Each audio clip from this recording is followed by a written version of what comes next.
જાતિવાદ માત્ર શબ્દ નથી, પરંતુ ઘણીવાર કોઈ વ્યક્તિના જીવન પર એટલો ગંભીર પ્રભાવ પાડી શકે છે કે તે માનસિક રીતે સંપૂર્ણ રીતે તૂટી જાય. મહીસાગરના બાલાસિનોરમાં સામે આવેલી એક ઘટનાએ હાલ સમગ્ર રાજ્યને હચમચાવી દીધું છે. આક્ષેપો છે કે આંગણવાડીમાં ફરજ બજાવતા એક મહિલાને તેમના જ ઉપલા અધિકારીઓ દ્વારા વારંવાર જાતિસૂચક શબ્દો બોલવામાં આવતા હતા, જાહેરમાં હળધૂત કરવામાં આવતા હતા અને પગાર કાપી લેવાની ધમકીઓ આપવામાં આવતી હતી. પરિવારનો આક્ષેપ છે કે સતત માનસિક તણાવના કારણે મહિલાની તબિયત બગડી અને અંતે તેમનું અવસાન થયું. હવે આ સમગ્ર મામલે પંથકમાં ભારે રોષ ફાટી નીકળ્યો છે અને આરોપીઓ સામે કડક કાર્યવાહી કરવાની માંગ ઉઠી રહી છે. આખરે શું છે સમગ્ર મામલો, આવો વિગતે વાત કરીએ આ અહેવાલમાં. નમસ્કાર, હું ચિરાગ વર્ષાબેન, આપ જોઈ રહ્યા છો સ્વમાન.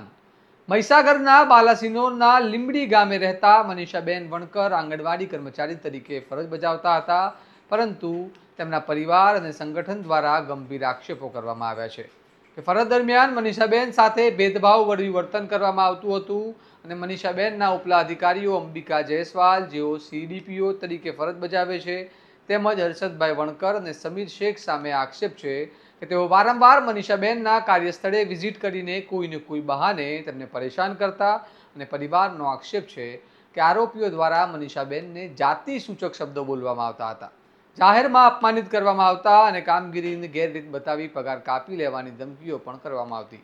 પરિવારના જણાવ્યા મુજબ આ સતત દબાણ અને અપમાનના કારણે મનીષાબેન ખૂબ જ ચિંતા અને ડરમાં રહેવા લાગ્યા અને માનસિક તણાવ વધતા તેમની તબિયત લથડતા તેમને હોસ્પિટલ ખસેડવામાં આવ્યા હતા, જ્યાં અંતે તેમનું મોત થયું.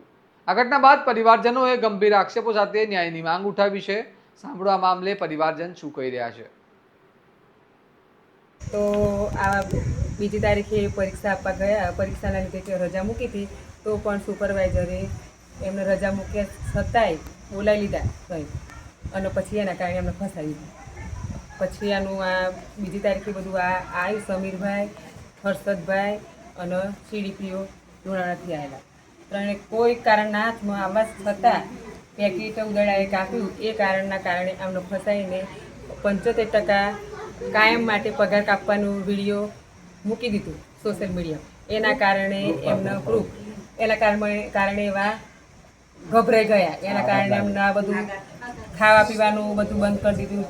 પછી એમને બધું એકદમ ટેન્શન આવી ગયું. ટેન્શનના કારણે અમે પછી દવાખાને લઈ ગયા, બહુ ગભરાઈ ગયા. એટલે પછી દવાખાને બાલાસુર લઈ ગયા. પછી એથી રજા આપી ધબકારા ઓછા થવાના કારણે. પછી અમે સોલા સિવિલ લઈ ગયા. સોલા સિવિલ લઈ ગયા એટલે પછી ત્યાં આગળ એમને એકદમ ખેંચ આવી ગઈ. આ બધું એકદમ ટેન્શન આવવાના કારણે. અને વારા ઘડી એવા એમ જ કહેતા કે મને આ કેમ કર્યું, હું જવાબ શું આપું, મારી ઇજ્જતનું શું. એટલે એ જ એમના મગજમાં ચાલ્યા કરતું હતું. એટલે પછી એના કારણે આ બહુ ગભરાઈ ગયા. એના કારણે ખેંચ આવી ગઈ. એના કારણે ધબકારા બંધ થઈ ગયા. અને પછી ધબકારા પછી 6 ટાંકી ચાલુ કર્યા. તો પછી એમને ફરી પાછા ગુરુવારે રવિવારે ફરી આ ધબકારા બંધ થઈ ગયા. પછી એનું એને ફરી 6 ટાંકી ચાલુ કર્યા. અને પછી રવિવારે એમને લગભગ 7-8ની વચ્ચે આ બનાવ બની ગયું. પછી બીજું એક તો એમનો ફોન ખોવાઈ ગયો. એના માટે સમીરભાઈ અને હર્ષદભાઈ વારે ઘડીએ એમને ધમકાવતા હતા તો FIR જો કરો પછી 40,000 ભરી દો. એટલે પછી વધારે એમને ટેન્શન આવ્યું. એના કારણે અમને કોઈ બીમારી નથી. એમને 14% લોહી હતું, અટટી કટટી હતી. હું 24 કલાક એમની જોડે રહેતી હતી. પણ આ જ કારણે આજે એને આ બધું થયું, અવસાન થયું. અને એનું એક નાનું બાળક છે, એટલે એના માટે અમારો હક જોઈએ. બરાબર. આ સમગ્ર મામલો હવે વધુ ગંભીર બન્યો છે, કારણ કે કોઈ વ્યક્તિને સતત માનસિક રીતે એટલી હદે પરેશાન કરવામાં આવે કે તેની માનસિક સ્થિતિ બગડી જાય, તે ખૂબ જ ચિંતાજનક બાબત છે. મનીષાબેનનું એક નાનું બાળક પણ હોવાનું સામે આવ્યું છે અને હવે આ બાળકને નાની ઉંમરમાં જ માતાની છત્રછાયા ગુમાવવી પડી છે. ઘટનાને લઈને ગુજરાત આંગણવાડી કર્મચારી સંગઠન પણ મેદાને આવ્યું છે અને આરોપીઓ સામે કડક કાર્યવાહી કરવાની માંગ કરી રહ્યું છે. સાંભળો આ મામલે ગુજરાત આંગણવાડી કર્મચારી સંગઠનના નેતાઓ શું કહી રહ્યા છે. આજે અમે અહીંયા બાલાસિનોર તાલુકાની બાજુમાં લીંબડી ગામ છે, ત્યાં આગળ જે આંગણવાડી વર્કરને ઓફિસના માનસિક ત્રાસથી આજે મૃત્યુનો ભોગ બનવું પડ્યું છે, તેની અમે મુલાકાત લેવા આવેલા છે. અને મુલાકાત દરમિયાન જે અમને જે હકીકત જાણવા મળી છે રૂબરૂમાં, એ હકીકતના હિસાબે ગુજરાત સરકારને પણ આ કિસ્સો કલંકરૂપ કહેવાય છે અને ICDS વિભાગને પણ કલંકરૂપ છે કારણ કે આટલા બધા ઓછા વેતનમાં કામ કરતી બહેનોને આવો માનસિક ત્રાસ આપવામાં આવે એ કેટલી હદે વ્યાજબી છે. અને બીજું કે અમે આંગણવાડીના યુનિયન તરફથી અમે સચિવશ્રી અને 4 મિનિસ્ટર અને મહિલા બાળ વિકાસ મંત્રીને પણ અમે રૂબરૂ રજૂઆત કરી, મુલાકાત કરી અને જણાવવામાં આવેલું હતું કે આ માનસિક ત્રાસ જે આપે છે એ ઓછો કરવામાં આવે અધિકારીઓ દ્વારા, પણ એ બાબતે કોઈ પગલાં લેવામાં આવ્યા નથી. અને એને કારણે આજે આ બનાવ બન્યો છે જે માનસિક ત્રાસના કારણે, એટલે ખરેખર એ ખૂબ ગંભીર બાબત કહેવાય છે. અમારી યુનિયન તરફથી અમારી માંગણી છે કે આ બેનને ન્યાય મળવો જ જોઈએ. અને એમને પણ એક નાનો બાબો છે 6 વર્ષનો, એમના ઘરવાળા છે, એમને પણ આજે બનાવ બન્યો એ જોઈ અને એમને પડી જવાથી, ચક્કર આવવાથી માથામાં વાગેલું છે. હાલ એ ગાંડા જેવી હાલતમાં છે. એટલે અને મજૂરી ઉપર આ કુટુંબનો નિર્વાહ ચાલતો હતો.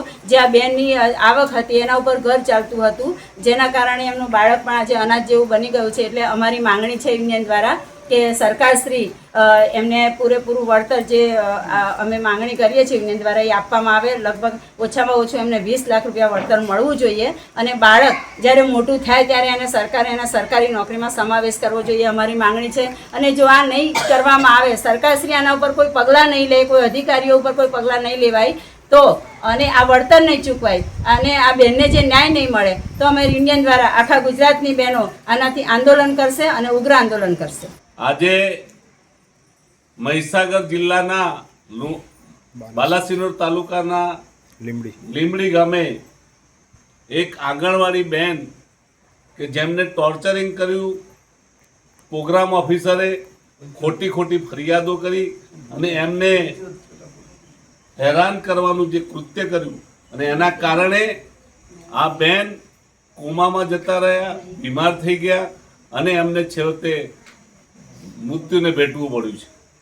આ કરુણ બનાવ ગુજરાત આંગણવાડી કર્મચારી સંગઠનના ધ્યાને આવતા અને આજે એ પરિવારની મુલાકાત માટે ગુજરાત આંગણવાડી કર્મચારી સંગઠનના પ્રમુખ શ્રી અરુણભાઈ મહેતા, કૈલાસબેન રોહિત, સોમપુરાભાઈ, નસીમબેન અને તમામ ટીમ આજે આવી છે અને સાંત્વના આપી છે અને સરકારને અહીંથી ચેતવણી આપી છે કે જો આગામી સમયની અંદર આ પ્રકારના ગુજરાતની અંદર ઠેર ઠેર બનાવ બનેલા છે. પહેલા પણ બીએલઓની કામગીરી વખતે એક કર્મચારીનું મોત થયું હતું અને એક બીજા સંગીતાબેન કરી છે, એમને પણ આ પ્રકારનું કોમામાં જવાનું થયું હતું. આ પ્રકારની હેરાનગતિના કારણે આખા ગુજરાતની અંદર ટોર્ચરિંગ ચાલ્યું હતું. અહીંથી ચેતવણી આપીએ છીએ કે આ પ્રવૃત્તિ તમારા પ્રોગ્રામ ઓફિસર, CDPO તમામ બંધ કરે. આવનારા ભવિષ્યમાં ગુજરાત આંગણવાડી કર્મચારી સંગઠન આ બાબત બંધ નહીં થાય તો જબરજસ્ત આંદોલન કરશે. અને આજે આ પરિવારની મુલાકાત લઈને અહીંથી જાહેર કરીએ છીએ, માગણી કરીએ છીએ સરકાર સમક્ષ કે આ પરિવારને 20 લાખ રૂપિયા વળતર મળે. અને એમનો નોંધારો થઈ ગયો છે, એમનો પરિવાર, એમના ઘરવાળા એકલા છે, એમને નાનું બાળક છે, એટલે એમને આ જીવન નિર્વાહ કરવા માટે એમને સરકાર તરફથી કોઈ પણ પ્રકારની નોકરી આપવામાં આવે અને આ પરિવારને એક જબરજસ્ત આધાર મળે એ પ્રકારે કાર્યવાહી કરવામાં આવે.